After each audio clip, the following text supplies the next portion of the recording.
드디어 오늘 가스펠 프로젝터 우리 그 2권 마지막 부분을 나누려고 합니다. 이번을 통해서 우리가 다루었던 이 성경은요, 출애굽기를 시작으로 해서요, 레위기 그리고 신명기의 말씀이었습니다. 출애굽기는 하나님께서 이스라엘 백성들을 어떻게 구속해 주셨는지에 대해서 우리에게 말씀을 하고요, 또 레위기와 신명기는 하나님께서 택하신 백성들을 끝까지 먹이시고 입히시고 보호해 주실 것을 명문화하신 율법에 대한 것들을 말씀하고 있습니다. 우리 6주 전부터 우리 계속해서 그래서 우리 그 율법에 대해서 말씀을 나누고 있는데요. 우리가 나누었던 말씀들을 그 정리를 해보면 이 두 가지입니다. 하나는 십계명이고 다른 하나는 성막과 제사 제도에 관한 것입니다. 십계명과 제사 제도는 율법의 기초가 되는 것이라고 할 수가 있죠. 비교하기가 좀 그렇긴 하지만은 쉽게 생각한다면 십계명은 우리의 헌법과 같은 것이고요, 제사 제도는 헌법을 기초하여 만든 법률이라고 생각할 수 있습니다.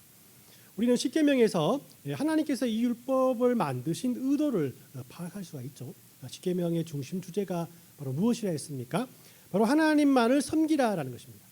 하나님만 섬기면 우상을 만들지 않을 것이고, 하나님만 섬기면 하나님의 이름을 망령되이 부르지 않을 것이다. 또 하나님을 섬기면 안식일을 거룩하게 지킬 것이고, 당연히 부모도 공경할 것이고, 살인하지 않고 간음하지 않고 도둑질하지 않고 거짓말하지 않고 이웃의 것을 탐내지 않는다라는 것입니다. 그리고 성막제도와 제사제도를 우리에게 주신 하나님의 의도가 무엇이겠습니까? 하나님께서 거룩하니 너희도 거룩하라는 겁니다. 성막과 제사제도는 하나님을 만나는 방법을 알려줍니다. 너희들이 나를 만나려면 성막에 와야 할 것이고, 성막에서 제사제도를 통해서 너희들이 거룩해져야, 죄를 없애야만 내가 너희를 만나주리라 라고 말씀을 하는 겁니다. 하나님이 죄인이 되는 것이 아니라 우리가 거룩해짐으로 하나님을 만날 수 있게 됐다는 것이 바로 성막과 제사제도가 우리에게 의도한 말씀인 것입니다. 지금도 유대인들은 토라와 탈무드라는 율법을 지키고 있습니다. 토라는 하지 말아야 할 것과 할 것에 대해서 가르쳐주는 법문이라고 할 수 있는데요. 하지 말아야 할 것은 365개고 또 해야 할 것은 우리 248개로 이루어져 있다고 합니다. 또한 탈무드라는 것은 여러분들이 다 잘 알듯이 율법을 가지고 어떻게 율법을 통해서 우리가 우리의 삶 속에서 지혜를 가지고 살아갈까에 대한 그런 이야기 형식의 지혜서라고 할 수가 있습니다. 자, 이 토라와 탈무드는 모두 다른 것에서 만들어진 것이 아니라 십계명과 성막과 제사 제도라는 이 율법에서 그 뿌리를 두고 있다라고 할 수가 있어요. 그래서 오늘은 이렇게 하나님께서 모세를 통하여 택하신 백성들에게 주신 율법에 대해서 오늘 정리해 보는 시간을 가지려고 합니다. 오늘 읽은 본문인 신명기는 출애굽 과정에서 40년간 이스라엘 백성들을 인도해온 이 모세가 죽음을 앞두고 이스라엘 백성들 앞에서 마지막으로 설교를 하는 고별 설교의 내용들을 모아놓은 것입니다. 율법을 직접 하나님께서 받고 또 율법을 백성에게 적용시키면서 경험했던 많은 에피소드와 이 사건들이 의미하는 것이 무엇인가에 대해서 가장 잘 알고 있던 이 모세였기 때문에 이 모든 것들을 설교를 통해서 이스라엘 백성들에게 마지막으로 다시 한번 당부하는 그런 내용을 담고 있다라고 생각하시면 됩니다. 자, 그래서 이 모세오경을 읽으면요, 이 출애굽기와 민수기에 있었던 일들을 신명기에서 다시 듣게 됩니다. 똑같은 내용으로 다시 듣게 됩니다. 신명기를 읽을 때 그래서 이건 예전에 내가 한번 읽었던 거 아닌가라고 은근히 슬쩍 넘어가려는 그런 유혹들이 신명기를 읽으면서 많이 당하게 되죠. 다시 이렇게 본문으로 돌아가면, 그러면 이 신명기를 통해서 하나님께서 우리에게 율법을 주신 그 의미는 어떤 의미일까에 대해서 오늘 한번 말씀을 통해서 같이 상고해 보려고 합니다. 첫 번째는 율법은 우리들의 행복을 위해서 우리에게 주신 것이라고 성경은 우리에게 말하고 있어요. 13절 말씀을 제가 다시 읽어드립니다. 내가 오늘 내 행복을 위하여 내게 명하는 여호와의 명령과 규례를 지킬 것이 아니냐라고 말씀을 합니다. 신명기는 하나님께서 우리들에게 주신 율법이 우리들의 행복을 위해서 주신 것이기 때문에 이것을 두려움 없이 지킬 것을 말씀하고 있어요.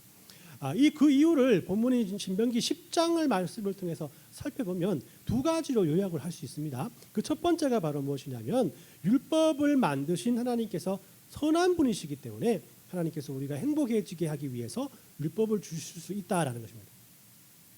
14절 말씀을 보면 하늘과 모든 하늘과 땅과 그의 위의 만물은 본래 내 하나님 여호와께 속한 것이로되라고 말씀을 하면서 하나님께서 하늘과 땅을 만드신 위대하신 분이시라고 말씀을 합니다.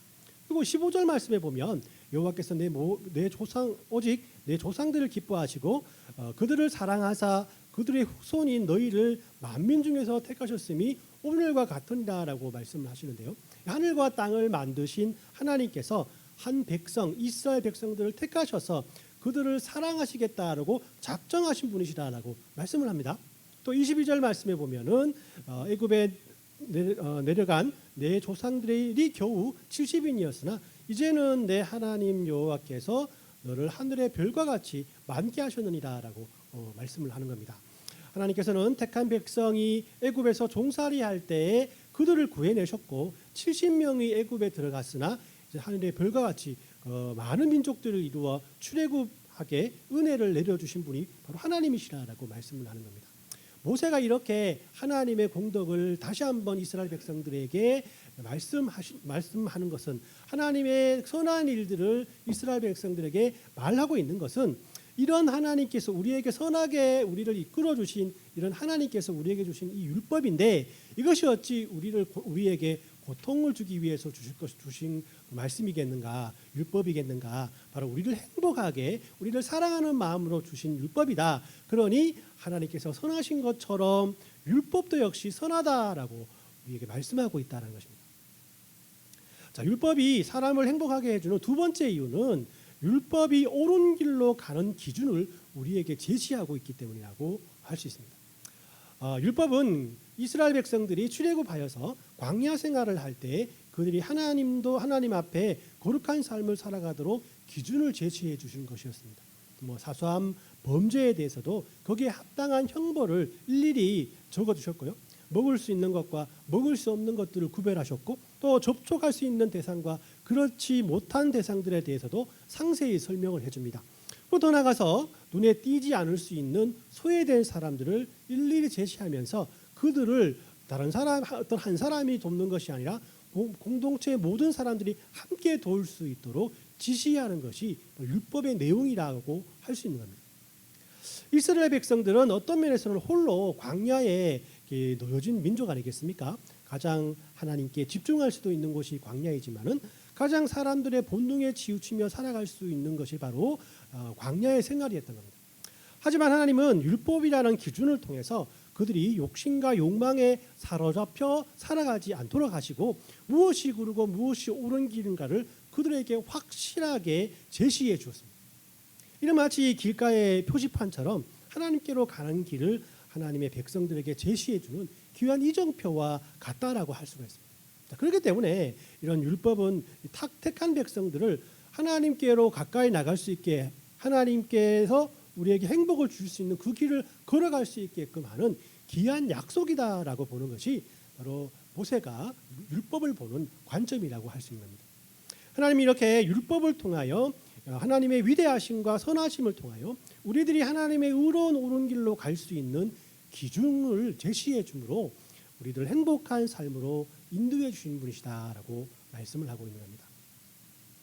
율법은 우리에게 어떤 의미일까? 두 번째는 율법은 완전함을 우리에게 요구한다라는 것입니다. 율법은 하나님의 백성들에게 유익을 주시기 위해서 행복한 삶을 보장해 주시기 위해서 주신 하나님의 선물이라고 말씀을 드렸습니다. 그리고 이 선물은 우리들이 하나님의 뜻대로 살아가기 때문에 우리에게 주신 상품이나 전리품이 아니라 하나님께서 거저 우리를 사랑하시기 때문에 거저 주시는 선물이라는 그런 의미를 가지고 있다는 것이에요. 그러나 많은 사람들이 그 하나님과의 관계를 위해서 율법을 지켜야 한다고 생각합니다. 율법을 잘 지키면 하나님께서 나를 이쁘게 봐주시겠지라는 그런 의도라는 것이에요. 하지만 우리가 그렇게 하나님께 율법을 잘 지키기 위해서 노력한다고 해서 이 율법이 잘 지켜지느냐? 그렇지 않다. 율법은 우리의 모든 완전함을 요구한다라고 성경은 우리에게 말씀하고 있는 겁니다. 우리 신명기 11장 1절 말씀을 보면 그런즉 내 하나님 여호와를 사랑하여 그가 주신 책무와 법도와 규례와 명령을 항상 지키라라고 명령을 하죠. 자, 이 말씀은 뭐 당연한 일이 아니겠나라는 생각을 할 수도 있겠지만 우리는 1절에서 항상이라는 단어에 집중할 수 있어야 합니다. 여기서 율법이 완전함을 요구한다는 사실을 우리가 확신할 수 있는데요. 사람은 선한 일을 할 수 있으나 항상 하지는 못하죠. 제사를 드리고 구제할 수는 있으나 24시간 365일 항상 할 수는 없는 겁니다. 그렇기 때문에 결국 이 말씀은 우리 모두가 율법을 지키는 것이 아니고 율법을 범하며 살아갈 수밖에 없다라는 것을 우리에게 말씀하고 있는 겁니다. 자, 이에 대해서 바울은 갈라디아서 3장 10절을 통해서 또한 이렇게 설명을 하고 있죠. 우리 같이 한번 읽어볼까요? 시작. 무릇 율법 행위에 속한 자들은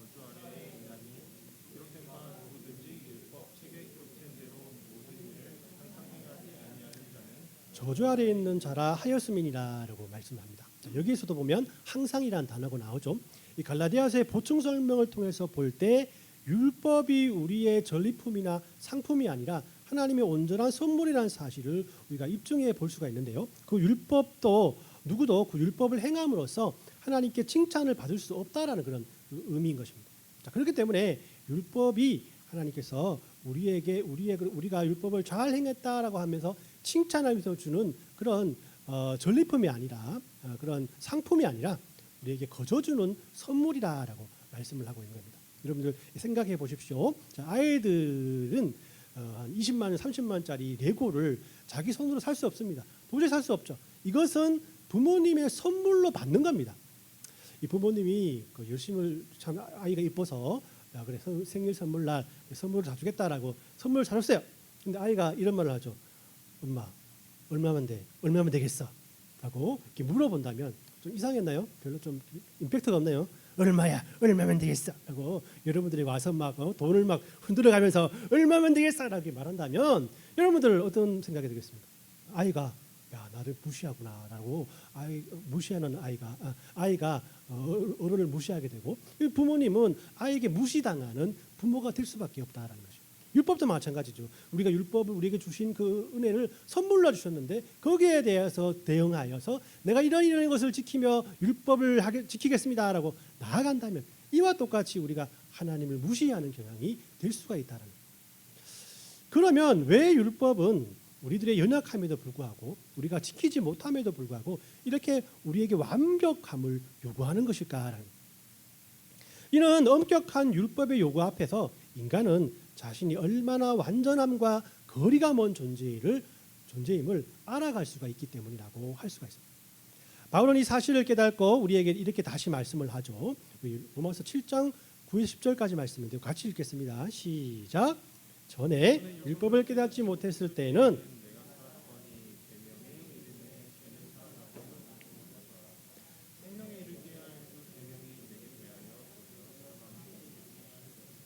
네, 아멘. 자, 율법을 잘 알지 못했을 때는요, 자신이 종교 생활을 잘한다고 자신하면서 하나님 앞에 떳떳하게 섰는데 율법을 알고 깨달을수록 자신의 의는 사라지고 자신 안에 있는 죄만이 남더라라고 우리에게 고백을 하고 있는 겁니다. 이렇게 되고 보니까 율법은 도리어 자신을 의인으로 만든 것이 아니라 자신을 죄인으로 만들었다라고 바울이 우리에게 고백을 하고 있는 겁니다. 자, 여기서 끝나면 바울이 아니겠지 않겠습니까? 여기서 끝나면 우리가 이 신앙생활을 할 의미가 없지 않습니까? 이런 완전함을 요구하는 율법을 예수님께서 십자가에서 완성시키셨기 때문에 우리는 율법이 아니라 이 사실을 믿는 믿음으로 구원을 이룰 수 있게 되었다라는 것이 우리 신약이 우리에게 말씀하시는 복음이라는 것입니다. 그렇기 때문에 구원은 우리에게 거저 주는 선물인 것처럼 바로 율법 역시 우리에게 거저 주시는 하나님의 선물이라는 것입니다. 율법은 우리에게 어떤 의미일까? 세 번째는 율법은 축복과 저주를 넘어서 복음으로 살게 우리를 인도한다라는 것입니다. 자, 모세는 이스라엘 백성들에게 율법이 그들에게 축복을 또 줄 수 있고 저주도 줄 수 있음을 우리에게 말씀을 하는데요. 좀 길지만 우리 함께 읽도록 하겠습니다. 자, 시작.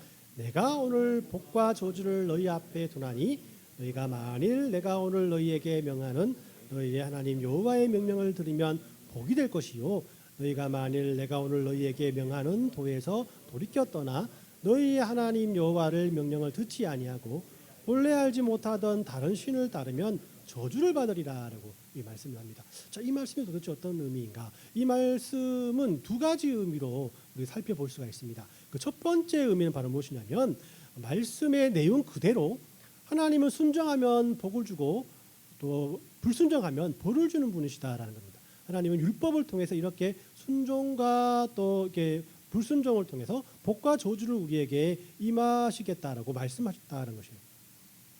예를 들면 이스라엘 백성들이 하나님의 율법을 지키면 하나님을 대적하는 적군들이 그들을 쳐들어올 때 그들을 친히 물리쳐 주었습니다. 삶 속에서 자녀들과 가축과 새끼와 토지의 소산을 많게 해주셨어요. 하지만 율법을 지키지 아니할 때 하나님은 이방인들의 침입에 침묵하셨고요. 또 재앙이 자손에게까지 이어지지만은 거기에 아무런 간섭을 하지 않는 모습들을 우리에게 보여준다라는 것입니다. 그래서 율법의 또 어떤 의미는 바로 이렇게 하나님께 순종하면 복, 또 불순종하면 저주라는 그런 의미를 담고 있는 것이 분명하다라는 겁니다. 자, 두 번째 그의 다른 의미는 하나님께 순종하든지 아니면 본래 알지 못하던 다른 신을 따르든지 둘 중에 하나를 양자택일 하라라는 그런 의미를 가지고 있습니다.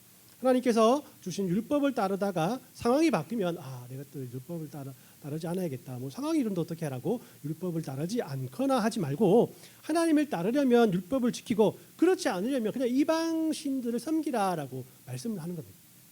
하나님을 따르면 복을 받든지 이방인을 따르면은 저주를 받든지 양자택일을 하라라는 것이 하나님의 말씀이에요.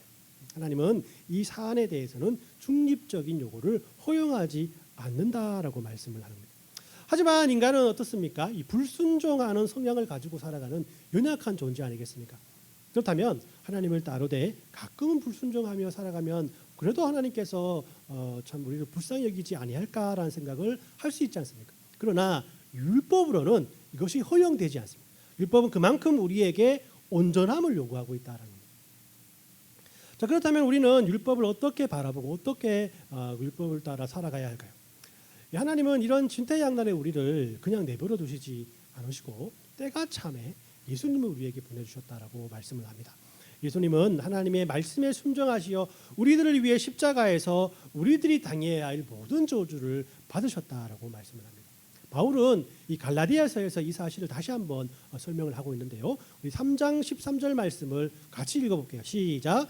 그리스도께서 우리를 위하여 저주를 받은 바 되사 율법의 저주에서 우리를 속량하였으니 기록된 바 나무에 달린 자마다 저주 아래에 있는 자라 하였음이니라 말씀합니다. 자, 그렇기 때문에 우리는 우리를 위해서 저주받으신 예수님을 믿는 믿음으로 복음이 결정한 영원한 정죄로부터 해방되었다.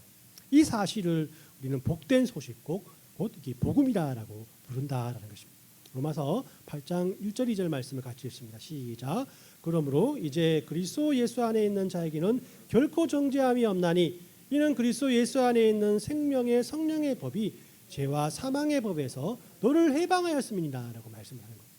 바울은 이 사실에 대해서 아주 강력하게 선포합니다. 예수 안에 있는 생명의 성령의 법이 죄와 사망의 법에서 우리를 해방시켜 주었다라고 말씀합니다. 자, 그래서 이 말씀을 통해서 우리는 율법이 축복과 저주를 넘어서 복음으로 이어졌음을 우리가 깨닫게 되는 겁니다. 그래서 우리는 이제 율법의 시대에서 살아간 것이 아니라 복음의 시대에 살아가고 있다는 것을 인식할 수 있습니다. 그래서 우리는 율법 아래에서 자신과 타인을 정죄하며 살아갈 것이 아니라 복음 아래에서 서로를 축복하며 살아가는 사랑의 사람이 되었음을 우리가 인식하고 확신할 수 있게 되었다는 겁니다. 할렐루야, 아멘. 네, 오늘 말씀을 정리합니다. 앞에서 살펴본 바와 같이 율법은 하나님이 이스라엘 백성들에게 주신 좋은 선물입니다. 하지만 너무나 완벽함을 요구하기 때문에 율법을 통해서 하나님 앞에서 의인이 되지 못하는 존재가 바로 우리였습니다. 왜냐하면 율법을 주신 하나님의 의도가 이것을 지켜서 당당히 하나님 앞에 나오는 것이 아니라 이 율법을 통해서 하나님을 더욱 의지하고 하나님만을 따라야겠다라는 생각으로 하나님 앞에 무릎 꿇기를 하나님께서 원하시기 때문이라는 겁니다. 자, 이런 율법을 예수님께서 이 땅에 오심으로 완성하셨다라고 말씀을 하시는 거죠. 율법은 그것을 지켜서 완전하게 하나님을 만나기 위한 법이 아니라고 지난 설교 말씀을 통해서 말씀드렸지 않습니까? 우리는 십계명과 성막과 제사 제도를 통해서 온전히 하나님을 만날 수 없습니다. 즉 율법은 완전한 모습으로 하나님을 만나는 방법이 아니라 완전한 법이 오기 전에 우리에게 주어진 임시적인 법이었습니다. 그리고 하나님은 때가 참에 예수님을 이 땅에 보내주심으로 온전한 법을 다시 우리에게 전해주었다라는 것입니다. 지금도 그렇지 않습니까? 이 새로운 법이 생기면 이전의 구법은 그 법적 효력을 잃어버립니다. 마찬가지로 구약의 율법은 신약의 예수님이 오심으로 이제 사라지게 되었다라는. 예수님께서 구약의 모든 율법을 자신의 삶을 통해서 다 지키시고 새로운 법, 그 복음을 우리에게 들려주셨기 때문에. 즉 우리는 지금 예수님을 통해서 복음이라는 새로운 법 아래 살아가고 있습니다. 새 포도주는 새 부도에 넣어야 하고 또 생배 조각은 낡은 옷에 붙이지 않는 것처럼 우리는 이제 예수님께서 열어놓으신 복음만을 알고 복음 안에서 살아가야 한다라는 것입니다. 그럼에도 불구하고 아직까지 율법 아래에서 살아간다면 계속해서 축복과 저주 아래에서 마음을 졸이며 살아갈 수밖에 없을 것입니다.